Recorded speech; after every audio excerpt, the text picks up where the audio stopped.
Mineiro. Aqueles que a gente sempre coloca na primeira prateleira. E vamos analisar as expectativas em cima desses times. Vamos dar uma olhadinha. Os melhores 11. Isso tido pelo nosso editor-chefe, o Dimas Copedê. Flamengo, Santos, Varela, Davi Luiz, Léo Pereira, Felipe Luiz. Aí ele colocou Thiago Maia e Gerson, tirou o João Gomes. Arrascaeta, Everton Ribeiro, Gabigol e Pedro. Time tido como ideal aí do Flamengo. Eu sou obrigado a concordar com esse time? Não, a gente pode discutir aqui, a gente vai discutir. Palmeiras. Eu tava preocupado com o seu silêncio. O Everton, Marcos Rocha, Gustavo Gomes, de contrato renovado, Murilo, Piquerez, Danilo, que né, tem proposta aí pra ele, Zé Rafael, Rafael Veiga, Dudu, Endrick e Rony. Se tivesse o Rafael Prats aqui no linha, ele não colocaria o Endrick, ele colocaria o Tabata. A gente já sabe como é que é. E o Atlético Mineiro, Everson, Mariano, Gemerson, Bruno Fux, Guilherme Arana, Alan, Edenilson, Zarate, o Patrick, Vargas e Hulk. Também dá pra mexer aí, porque tem o Paulinho, né? O Zarate agora lesionado. E o Zarate tá lesionado. Dá pra mexer aí também. Geode, o que esperar dos três? Tem alguém que está muito melhor, pelo menos no papel, do que o outro. A gente tem aí um time que mantém o trabalho do treinador, os outros dois trocaram de treinador. Um se reforçando o Flamengo, o Atlético também se reforçou, mas jogadores saíram. Vamos lá, vamos analisar os três, as expectativas para as três equipes. Tudo bem, Jean? Tudo bom? Boa noite, William. Boa noite, companheiros. Eu acho que assim, o primeiro olhar que a gente está tendo é em cima dos 11 titulares. Isso. E aí eu acho que essa diferença, essa possível diferença, ela acaba sendo muito menor do que seria a diferença se a gente avaliasse, se a gente analisasse os elencos. Por que eu digo isso? Porque, para mim, a grande diferença no potencial técnico entre esses times, esses três especificamente, está no segundo time do Flamengo. Eu acho que é esse que faz do Flamengo uma potência ou um time potencialmente muito melhor para a temporada. Quer o segundo time do Flamengo? Eu tenho aqui. Você tem o segundo? Então, por eu favor. tenho aqui. Já que você eu tenho o segundo dos três. Então vai, tudo bem. Flamengo. Rossi a partir do meio do ano. Já começou forte. Pode antecipar. Pode até antecipar. Fechou aí, pré-contrato, tá ok. Mateuzinho, Pablo, Rodrigo Caio, Fabrício Bruno, para falar de três zagueiros, e o Ayrton Lucas na lateral. João Gomes, Pulgar, que a gente esquece muitas vezes do Pulgar, Matheus França, Vidal, e aí a possibilidade do Quinteiro. Possibilidade. Everton, Cebolinha, Bruno Henrique, que ainda vai levar um tempinho para se recuperar, mais próximo ali do meio do ano, e o Marinho. Tá bom aí? Pois é. Você tá rindo? Esse é o segundo time, né? Só pra gente reforçar. Esse é o possível segundo time do Flamengo. Então, eu acho que, potencialmente, na qualidade de elenco, é nesse time que você acabou de falar que tá a grande diferença. Óbvio que essa grande diferença depende muito do Vitor Pereira conseguir tirar do elenco tudo que ele pode entregar. Ninguém tirou do elenco do Flamengo tudo que ele podia entregar na temporada passada. E por isso a temporada passada foi uma temporada equilibrada, uma temporada disputada, especialmente com o Palmeiras. Então eu acho que assim, quando a gente quer fazer análise sobre força das equipes, a gente tem uma possibilidade que é olhar para potencial. E aí, olhando para potencial, sinceramente, eu acho que o Flamengo está bem à frente dos outros dois por conta desse segundo time. A outra coisa é você olhar para quem tem o time mais montado, para quem já tira mais do seu elenco atualmente. E aí o Palmeiras está à frente do Flamengo indiscutivelmente. O time hoje do Palmeiras, o primeiro time do Palmeiras, inclusive na comparação com o primeiro time do Flamengo, é um time que está mais acertado, que está mais azeitado, que joga melhor, que está mais próximo do seu potencial. Individualmente, máximo. você acha o Flamengo melhor que o Palmeiras no 11 contra 11? E aí o trunfo do Palmeiras é esse coletivo? É a sequência do trabalho do Abel? Eu acho que o trunfo do Palmeiras é o coletivo, é o trabalho do Abel Ferreira. Embora, claro que a gente tenha um fator que a gente ainda não sabe avaliar e pesar, que é o que o Endrick vai poder entregar no seu primeiro ano de carreira como profissional. Aí é que está a grande dúvida. Porque é claro que o Endrick, potencialmente, ele pode ser maior do que qualquer um desses jogadores do Flamengo, né? O que ele vai entregar, ele pode ser maior do que o Gabigol, possivelmente, provavelmente até eu diria será. Pedro. Do que o Pedro, do que o Arrascaeta, ele pode. Mas a gente não sabe se ele vai e, sobretudo, a gente não sabe se isso vai acontecer com 16 anos de idade. Porque isso deve acontecer até, mas a gente imagina que um pouco mais para frente. Então, acho que o fator Endrick é o que coloca também uma dúvida sobre o quanto individualmente, tecnicamente, o time do Palmeiras vai ser próximo, igual ou eventualmente superior. Mas para ser superior ao time do Flamengo, o Endrick teria que ter um fator de desequilíbrio, eu acho que muito, muito fora da curva para um garoto de 16 anos. O ano passado, Breiler, o Palmeiras acabou disparando no Campeonato Brasileiro, porque o Flamengo fez algumas opções, até com o próprio Dorival, né, de colocar reservas. E era um time bom, até os reservas, mas acabou perdendo pontos pelo meio do caminho e o Palmeiras disparou. Já no mata-mata, o Flamengo conseguiu vencer a Copa do Brasil e a Libertadores. Ali o Palmeiras, na Copa do Brasil, eliminado pelo São Paulo, aquela polêmica e tal, etc., e depois acabou sendo eliminado pelo Atlético Paranaense na Libertadores. O Atlético Mineiro ficou atrás em tudo. Teve problemas sérios, foi eliminado pelo próprio Flamengo, eliminado pelo Palmeiras de novo. Foi um ano perdido. Foi um ano perdido para o Atlético. Você acha que nas 3 competições os 3 vão ser ali pau a pau? Ou tem alguém pintando que tem alguma vantagem, até nos pontos corridos, pelo elenco que tem o Flamengo? O que você acha? A tendência pelos times e pelos elencos é essa, que a gente tenha esse trio novamente sendo protagonista no futebol brasileiro. E aí eu falo que a tendência, que é muito fácil a gente analisar hoje pelo potencial. O Flamengo, nas mãos do Vitor Pereira, tem um potencial maior de entregar mais do que entregava com Dorival? Para mim é indiscutível, olhando inicialmente. E aí os desafios que o Vitor Pereira vai ter ao longo do caminho, como ele vai encaixar jogadores, até uma decisão difícil de se fazer, onde e como encaixar o Gerson no time.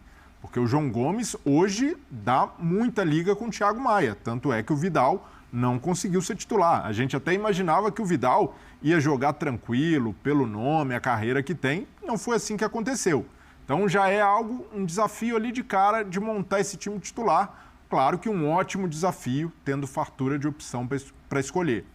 Do lado do Atlético, eu vejo também um potencial maior comparado à temporada passada.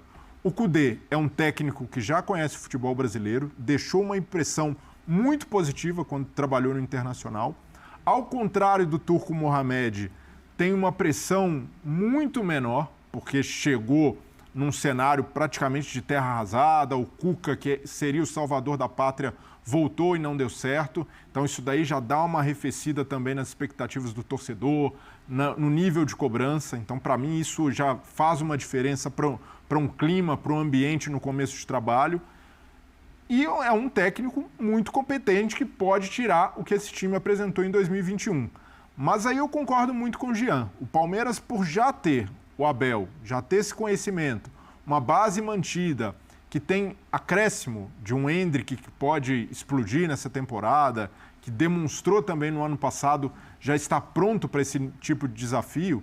Então eu vejo que o Palmeiras larga em vantagem, mas se a gente analisar a capacidade de um ano com um maior número de conquistas, se eu tivesse de apostar hoje, apostaria no Flamengo sob o comando do Vitor Pereira, porque é um técnico no nível de Abel, de Kudê, um técnico de excelência. Eu nem compararia, porque o Abel tem conquistas, um técnico marcado, já é ídolo na história do Palmeiras. Aqui no Brasil, o Abel é destacadamente o melhor dos 3 em termos de resultado de trabalho, tem mais tempo, né? Mas se a gente analisa competência, são técnicos que estão ali praticamente na mesma prateleira. Os 3. Exato. O Kudê no pacote também. Mas aí, quando você coloca todas as valências, comparando elenco, time titular, técnico, o Flamengo sobressai nessa primeira análise de potencial. Mas imaginando o começo de temporada, quem tende a ter uma largada mais tranquila, eu apontaria o Palmeiras. Palmeiras. Pelo trabalho, né? Pelo trabalho de muito tempo. É curioso isso, porque se a gente olhar, parece que o Flamengo está ainda mais forte, né? Ele melhora a questão do treinador. Estou imaginando que o Vitor Pereira tem capacidade para fazer mais do que fez o Dorival. Ele traz o Gerson, né? Tem o Rossi aí para o meio do ano, quer dizer, vai ter Santos e Rossi no gol, né? Meu Deus do céu. E o Palmeiras simplesmente renovou os seus contratos, né? Acertou o Dudu, Zé Rafael, Mike, Lomba, o goleiro reserva, enfim, só afinou ali com o discurso do Abel de outubro do ano passado, dizendo, olha, a gente não vai contratar nenhum, 2 reforços ali no máximo. Tem um grande reforço que é o Endrick, né? Isso pode fazer muita diferença. E o Atlético ainda acho que é uma interrogação. Confio no trabalho do Cudê, mas com alguma interrogação, até mediante tudo o que aconteceu no ano passado. Não te parece que dos 3 o Flamengo está ainda mais forte? Parece que aumentou uma diferença ali? William, tudo bem? Boa noite a você agora. Breler, Jean, Vitor, fã de esporte com a gente. Eu acho que o debate, a meu ver, parte da régua do Flamengo. Porque eu valorizo muito o que o Palmeiras fez ano passado. E eu acho que é incrível o que o Palmeiras vem fazendo nos últimos anos. Só que é um Palmeiras que ele fica muito perto de um limite ali sabe, quase que o irretocável de um trabalho do Abel para conseguir atingir seus objetivos. Porque o Flamengo muitas vezes... que o Palmeiras poderia mais? Se reforçar, eu acho que o Palmeiras mais, o Palmeiras está no papel dele. Não tinha que contratar mais porque a promessa não era essa. E tem uma aposta agora no Endrick. Eu nem trato o Endrick como um reforço, senão acho que te dá um peso que talvez seja muito além do que é o momento.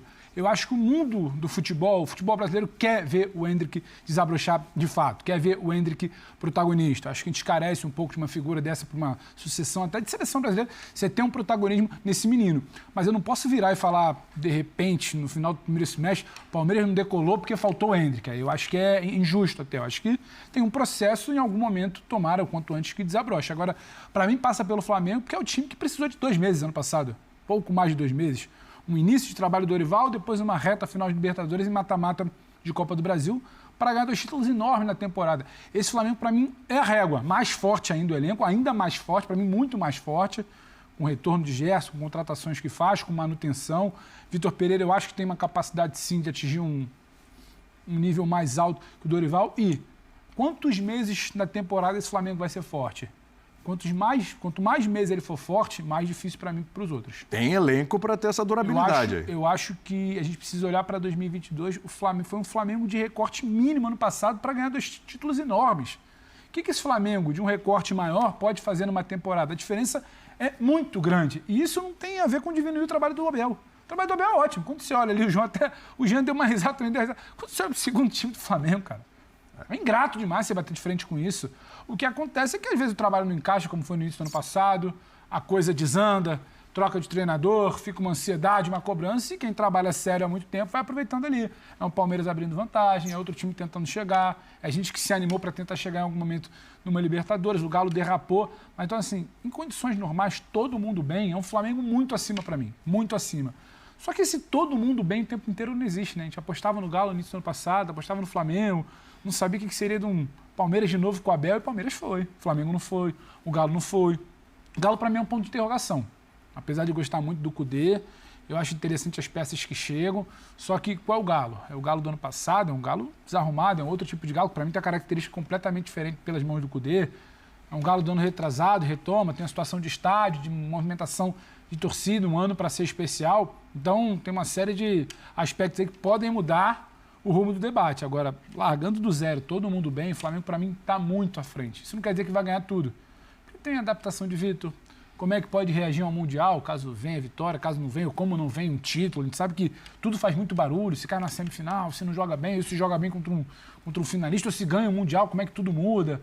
O foco passa a ser o quê? Uma outra Libertadores, um brasileiro, tem um pouco disso. Então, muita coisa muda o debate. Agora, largando do zero, olhando para os 3 times que o nosso Dimas coloca ali na tela, acho que está muito, muito, muito acima. Agora, se vai desempenhar, se vai entregar isso tudo, os últimos anos mostram que não é uma ciência exata. Sim. Agora, partindo aqui, estamos falando de uma projeção muito inicial. Flamengo, eu acho que é até complicado não colocar o Flamengo como um todo, naquele segundo time que você leu, como bem acima dos outros. Agora, tem trabalho. Trabalho o Palmeiras tem. O Pedro, tem uma interrogação. Você está avaliando o Flamengo pelo elenco, conjunto. Pelo elenco, pelo grupo. Não estou falando o que vem de trabalho do ano passado, mas o que vai fazer eu digo 11 por 11. Analisando esses 2 times aí, é bem parelho. Dá pra, com o Palmeiras, a gente entende o trabalho de excelência de longo prazo do Abel, mas se a gente analisar nome por nome... Eu acho que, com exceção de uma Supercopa, nunca vai ser 11 por 11, né? É quem tem para rodar no Brasileiro. É como você gera um elenco para um mata-mata. Eu acho que, entendeu? Eu acho que só 11 por 11 tudo bem, mas Não sei se é exatamente isso. O Vitor Birner tá caladinho aqui, tá ouvindo todo mundo e não interrompeu ninguém, você percebeu?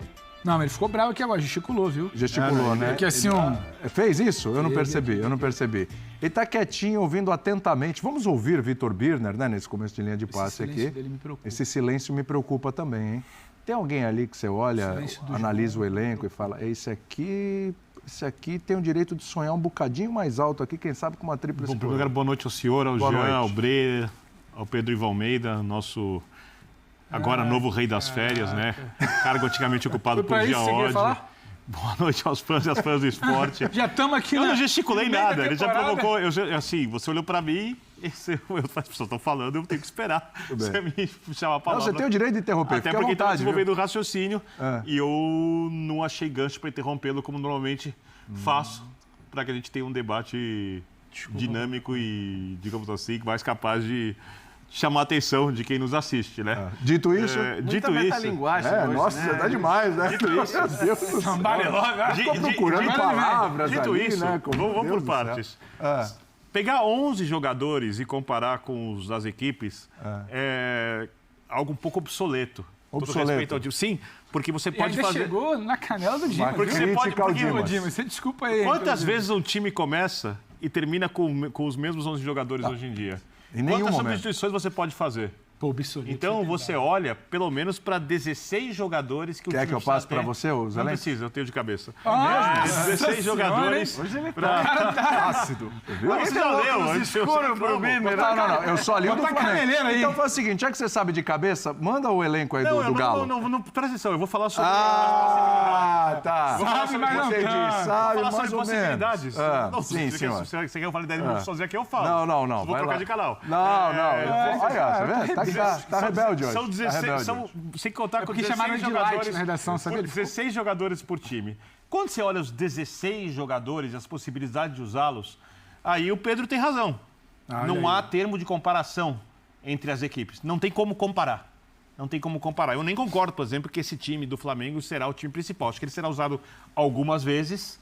O próprio Vitor Pereira já falou, quando era técnico do Corinthians, que o esquema com 3-1-2 dava espaço pelos lados e ele vai preencher os lados do campo. Ele não vai preencher esses lados do campo trazendo o Gabigol para marcar na frente do lateral, porque você prejudica o Gabigol. Eventualmente vai acontecer, mas não vai ser uma coisa sistemática. Não vai trazer o Arrascaeta como um segundo volante, pedindo para um dos volantes abrirem pelo lado para tapar o espaço. Eventualmente pode fazer isso, mas não será uma coisa de método sistemática e ele vai fazer modificações. Você olha o time do Abel. Aí eu vou para o lado do Jean. Como o Endrick vai jogar? Porque se o Endrick não jogar em alto nível, e é injusto colocar nas costas do jogador essa responsabilidade rapidamente, o Palmeiras vai ter o Flaco Lopes, que acho que vai crescer bastante durante a temporada. Eu confio no crescimento do Flaco Lopes, mas você não pode comparar o Flaco Lopes com o Pedro. Só para fazer uma comparação. Você não pode comparar o Flaco Lopes com, eventualmente, o Gabigol, outra característica, jogando como centroavante, né? Então, o Palmeiras, se o Veiga não voltar bem, o Palmeiras vai depender do desenvolvimento dos jogadores da base e aí, para mim, é o grande X da questão do Palmeiras. O Palmeiras subiu alguns jogadores, tem o campeonato estadual para usá-los, o técnico sabe desenvolver esses jogadores, sabe colocá-los no sistema. O coletivo do Palmeiras forte e a estrutura, né, de trabalho, o ambiente de trabalho favorecem o crescimento dos jogadores e a gente tem que ver em que nível esses caras chegam quando eles forem se enfrentar nos campeonatos que valem. Brasileiro e Libertadores. Porque o Palmeiras e o Flamengo não jogam o mesmo estadual. E Copa do Brasil. E Copa do Brasil. Mas tá aí terceiro plano para essas equipes. Para mim, na minha maneira de ver, tá? Olha, pro Flamengo foi importante ganhar no passado. Foi importante, porque não estava disputando o Campeonato Brasileiro. O Palmeiras foi lá na Eu acho... Não. Brincadeira, né? O Campeonato Brasileiro... Vamos falar futebol com seriedade, né? Para time que investe nisso. Ninguém investe nisso para ganhar o estadual. Como é que sabe? Não, ganhar é melhor do que perder qualquer coisa. Melhor que ganhe do que perca. Mas se perder o estadual e ganhar os outros campeonatos... O Flamengo perdeu o estadual ano passado. A temporada foi ruim? Foi ótimo. Então, ninguém tá ligando pro O estadual. Flamengo perdeu o estadual, não teve paz. Só liga na hora que perde, depois teve acabou. paz, o técnico já não servia, jogou meio ano fora. E terminou o ano como um dos melhores anos da sua história sem ganhar o estadual. tivesse ganho o estadual, não tivesse ganho a Libertadores, o mundo tinha desabado. É assim que funciona e é esse o valor do estadual hoje em dia. O campeonato mais difícil de se ganhar na temporada é o brasileiro. Brasileiro. O brasileiro é mais difícil. A Libertadores hoje em dia já não é mais tão difícil como era em outros tempos, né? Não tem mais os mesmos problemas de arbitragem, agressividade, campos ruins, um monte de questões outras, a parte econômica pesa muito. Então, às vezes a primeira fase da Libertadores é fácil, o primeiro mata-mata, antigamente você pegava um Cerro Porteño, era um drama. Hoje em dia você joga contra um time desse nível ali, você faz uma atuação mais ou menos e goleia, né? Então, o mais difícil é o brasileiro. Mas olhando lá para frente, o Palmeiras precisa desses jogadores jovens, a gente não sabe onde eles vão. Mas eu não vou duvidar do Abel. E aí vamos ver com quantos jogadores o Palmeiras chega em nível alto, competitivos, num coletivo, na hora que os campeonatos apertarem. Eu gosto muito do Kudê, mas eu acho que o Atlético tem um elenco um pouquinho abaixo, se a gente for olhar o que o Palmeiras já desenvolveu, e também tem que ver como é que vai ficar a questão salarial, da dívida, o que o Rodrigo Caetano falou recentemente. A situação é delicadíssima. Se a situação é delicadíssima, etc. Mas eu acho que o Atlético é um time que pode entrar nessa briga. Então, eu acho que Flamengo começa na frente por potencial. Palmeiras é, digamos, o seu potencial concorrente. E o Atlético pode entrar na briga. Depois a gente tem algumas outras equipes ali, o Inter com o trabalho do Mano, o Fluminense com o trabalho do Diniz Andar. Vamos falar delas hoje ainda. O Corinthians ainda, mas assim, eu acho que o Flamengo começa, em tese, um pouco à frente, porque quando a gente olha 16 jogadores para uma partida, não dá para comparar nesse momento, sem que o Palmeiras tenha desenvolvido seus jogadores da base, etc., a capacidade dos elencos. Você sabe o que eu acho, assim, é que, olhando, vamos pegar só a temporada passada, o que fizeram Flamengo, Atlético e Palmeiras e considerar aqueles elencos. Se nada tivesse mudado, né? Se nada tivesse mudado nos elencos, e os elencos mudaram. Basicamente, vamos lá, só para a gente relembrar. O Flamengo ganhou um jogador, principalmente, de um potencial absurdo de melhora. Gerson. O Gerson. Melhor contratação da temporada até o momento. E mudou o treinador. Exato. Um treinador que eu acho que tem um potencial de tirar, enorme, tirar muito do Flamengo, de fato. O Palmeiras perdeu aquele que foi o seu melhor jogador na temporada. E, claro, tem essa expectativa do Endrick, mas perdeu o Scarpa, que foi o melhor jogador. Mas com o Abel, o Palmeiras já teve alguns melhores jogadores diferentes e pode surgir outro. O próprio outro. Veiga era o melhor até o momento que ele se machuca, e aí o Scarpa se torna o melhor. Mas tô assim, só pra gente ter uma noção breve de melhoras e pioras de elenco. Então, o Flamengo ganhou um grande jogador, enorme.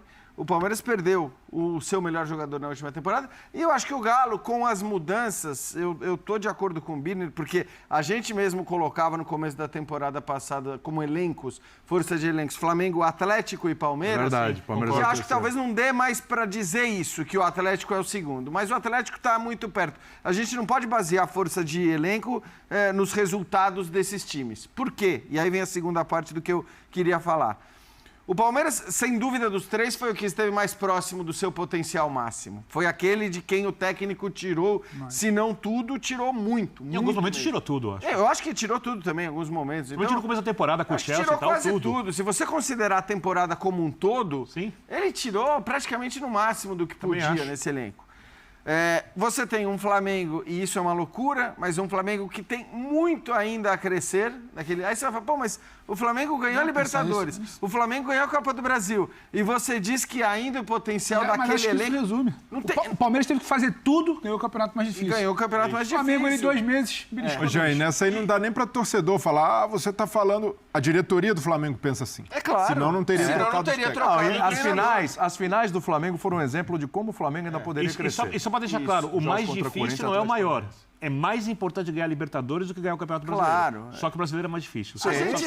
A gente, em geral, mais importante é a Libertadores. Isso aconteceu no ano retrasado, quando o Palmeiras ganha a Libertadores e o Atlético ganha o Brasileiro, a gente disse o quê? Que o time mais confiável, que o melhor time mais bem montado era o do Atlético, não era o Palmeiras campeão da Libertadores. O ano passado é a mesma coisa. O Palmeiras foi o melhor time da temporada, o time que jogou mais, com o time mais confiável, e o Flamengo ganha a Libertadores. Então é normal isso, porque... De fato, o campeonato por pontos corridos, ainda mais nesse nível que tem hoje o campeonato por pontos corridos do Brasil, ele exige muito. Então, para você ganhar, você realmente, provavelmente vai ter sido o melhor da temporada. Mas eu queria falar do Atlético, porque